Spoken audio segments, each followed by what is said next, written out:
অন্তমিল কবিতা ক্লাবে আজ সন্ধ্যার এই আয়োজনে আপনাদেরকে স্বাগত।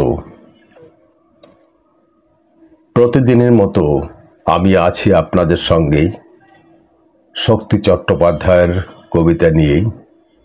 আজকের কবিতা পাখি আমার একলা পাখি। আবৃত্তি করছি আমি নাসির আহমেদ কাবুল। হলুদ পর্দা ছিঁড়ে ফেলতে এক মুহূর্ত সময় লাগবে, তারপরে লুট। প্রভুর পায়ের কাছে কি বাতাসা পড়ছে? মালসা ভোগের সময় মানায় অন্ধ হাতে ধুলোর মুঠি। জীব হলুদ বাসনার কাঠি, তাতেই খাঁচা তৈরি হতো পাখি আমার একলা পাখি, একলা ফেকলা দুজন পাখি। সাধু ফলের চতুর্দিকে জালের তৈরি শক্ত বেড়ায়, বাদুর তুমি একলা পড়ো।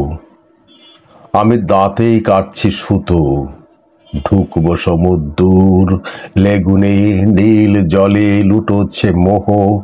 আধ ভেজা ফুল সায়ার মতন, সেই সায়াতে জড়িয়ে আছে জল জেলি লোভ রক্ত। আমার পাখি আমার একলা পাখি, একলা ফেকলা দুজন পাখি।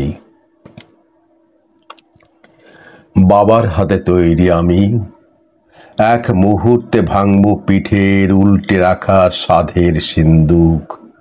মোহর মেজে পড়বে ঝরে নীল জলে, লাল পাথর কুচি আষ্টে পৃষ্ঠে আলী বাবার। আমি একটি সোনার মাছি মারিয়ে ফেলবো রাত দুপুরে। সাধু ফলের চতুর্দিকে জালের তৈরি শক্ত বেড়ায়, বাদুর তুমি একলা পড়ো, আমি সিন্ধুকে সাঁতার কাটছি।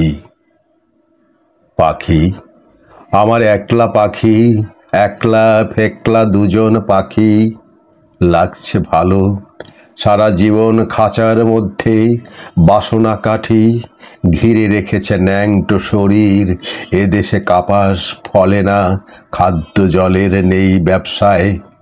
তাই থুতু পেচ্ছাপ পর ভক্ত সব শরীরটা টুকরে খেয়েও দুজোড়া ঠোঁট বাঁচিয়ে রাখা। নোংরা পাখি নোংরা পাখি, নোংরা ঠোংরা দুজন পাখি।